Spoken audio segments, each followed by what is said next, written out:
Yoshiaki Sasaki was a boy without many friends. This was not because people didn't like him though. It was more of an issue of not being able to connect. Most people didn't see the world the same way he did. They'd tell him life is not full of sunshine and rainbows, which yes, was perhaps true.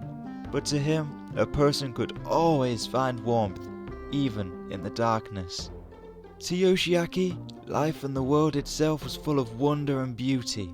Every little corner of it looked like an amazing work of art. A ray of sunlight getting reflected on a body of water, a worm in the wet soil slowly making its way upwards, or just people walking past him on their daily trot to work. To him, anything could fuel his inspiration. It made him want to sketch it down onto paper and recreate the beautiful scenes he saw.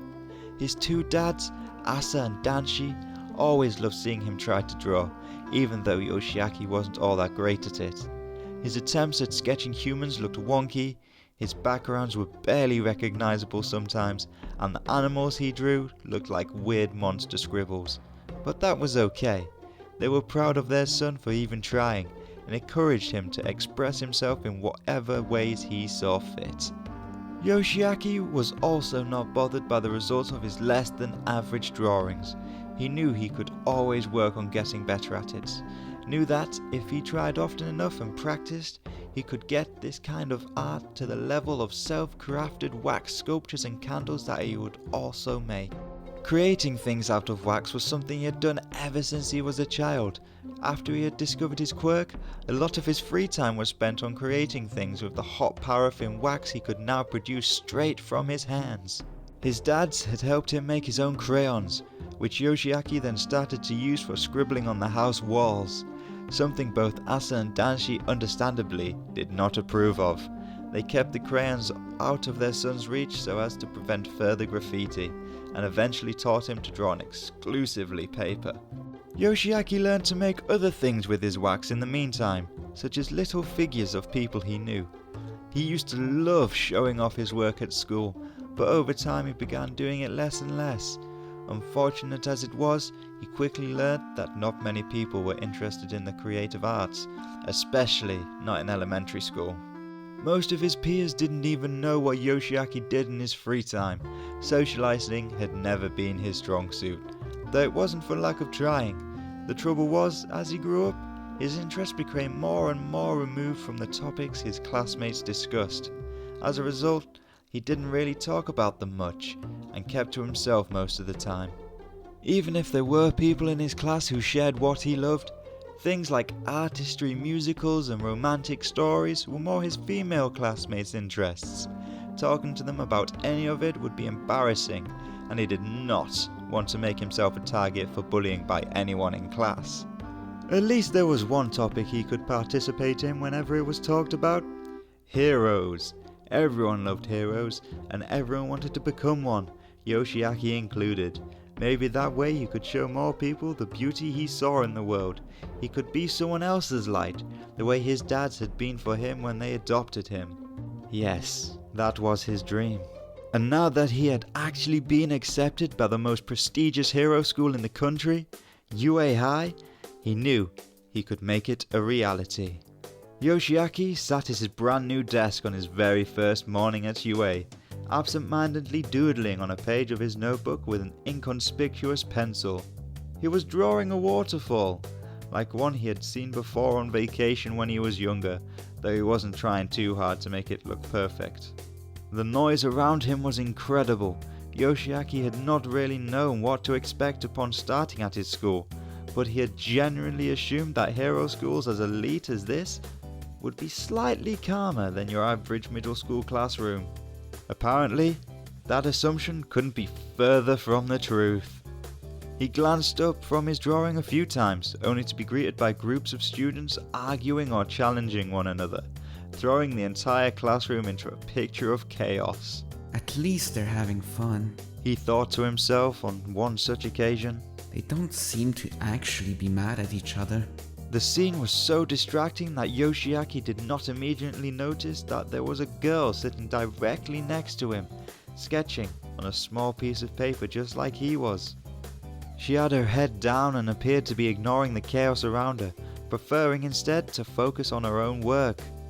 He could not see what she was drawing from the angle where he sat, but from what he could glimpse, the drawing looked beautiful, more beautiful than anything he could have made.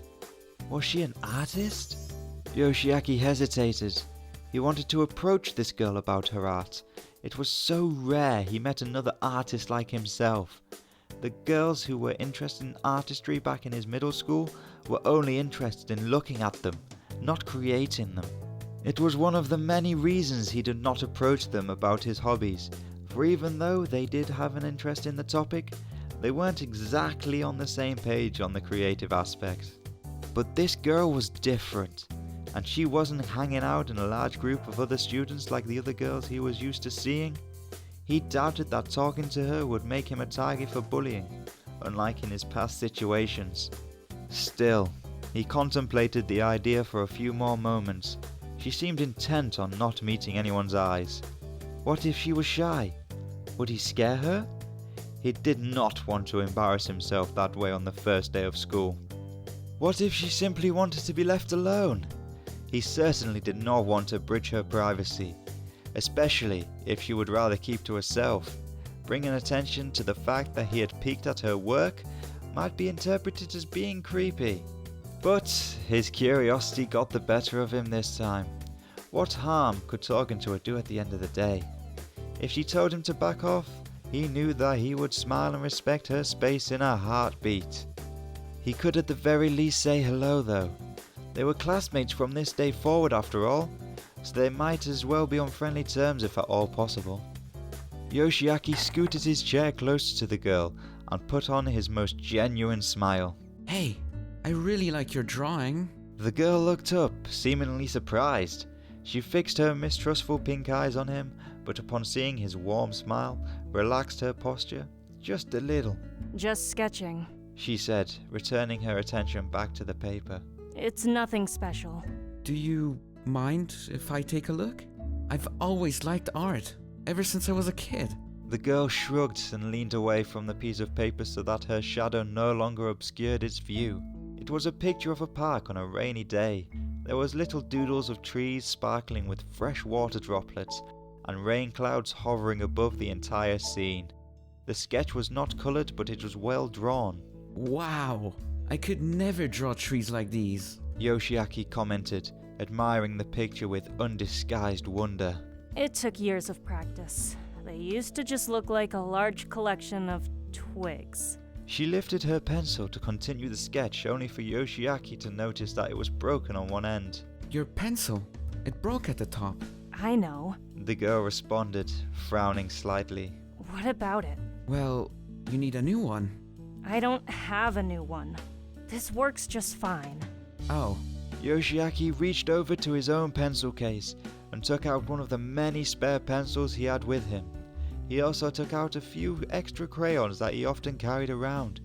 Yoshiaki didn't need them at the moment, plus he could always make new ones if he required their use some other time. Here, you can have some of mine, he offered, putting the stationery on the girl's desk. She stared at him suspiciously, then picked up one of the spare pencils with her free hand. The girl examined it closely, as though expecting to find some sort of trap on the stationery.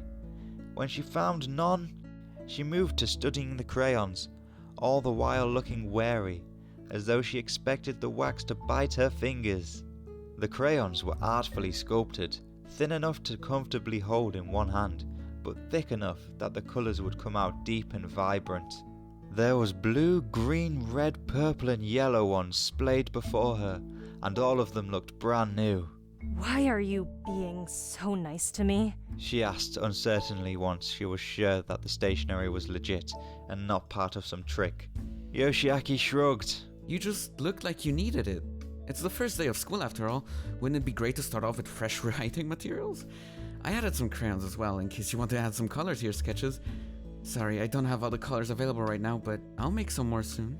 You made these, and you're just giving them to me? Yeah. Is something wrong? It's just weird. You don't even know me. Why would you give me something so personal, so useful? I guess I can see where you're coming from. Now that I think about it, I haven't even introduced myself yet, huh? I'm Yoshiaki Sasaki. You can just call me Yoshi though. I know it's a mouthful to say and I really don't mind you keeping the crayons. It doesn't take much effort for me to make more since creating wax is part of my quirk. I'm 𝗦𝘂𝗺𝗿𝘆. It's still unnatural for someone to be so nice to a stranger. Have you had many bad experiences with strangers? Sorry, I know it's a personal question. It's nothing. Don't worry about it. You're just strange.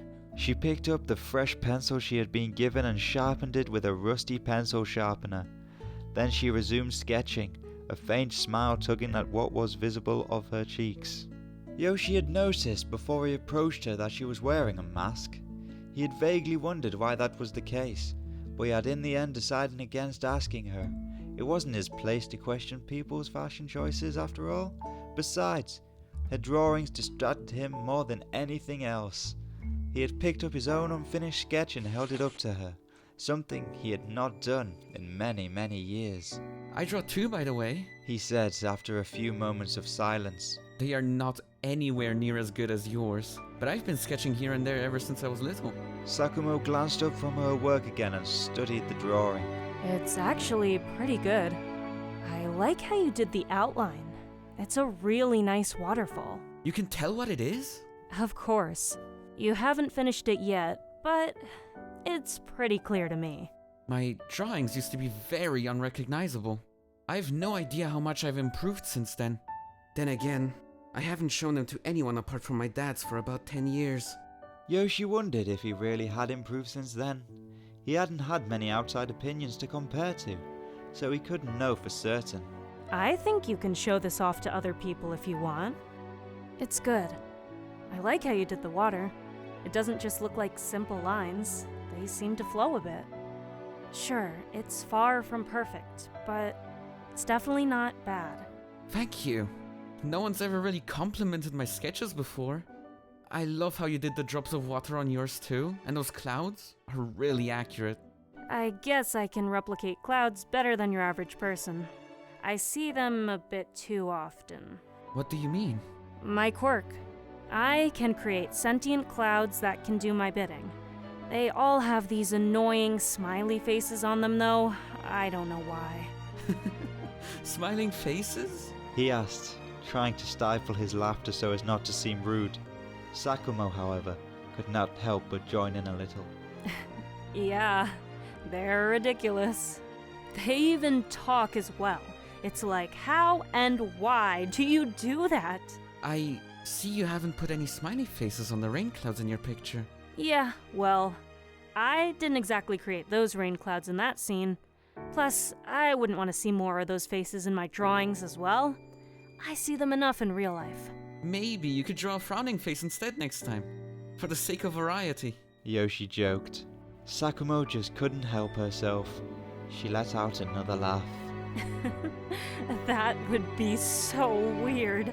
The bell rang, signaling classes to begin for the day. Yoshi glanced around to see that most of his classmates had settled down at their desks, and that most of the seats had now been filled. Looks like we'll have to talk later. It's been really nice to meet you though. Maybe we could spend more time together sometime? If you want to, that is.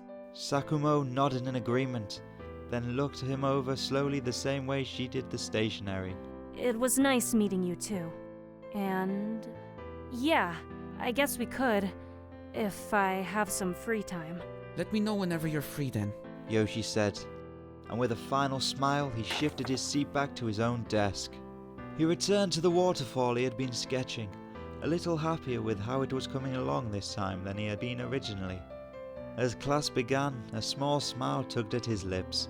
Something told Yoshi that his time here at UA was going to be very different from all his other school experiences. He could already tell that it was going to be filled with so much light. There was hope in the air, he could just sense it. He looked forward to seeing what would happen next.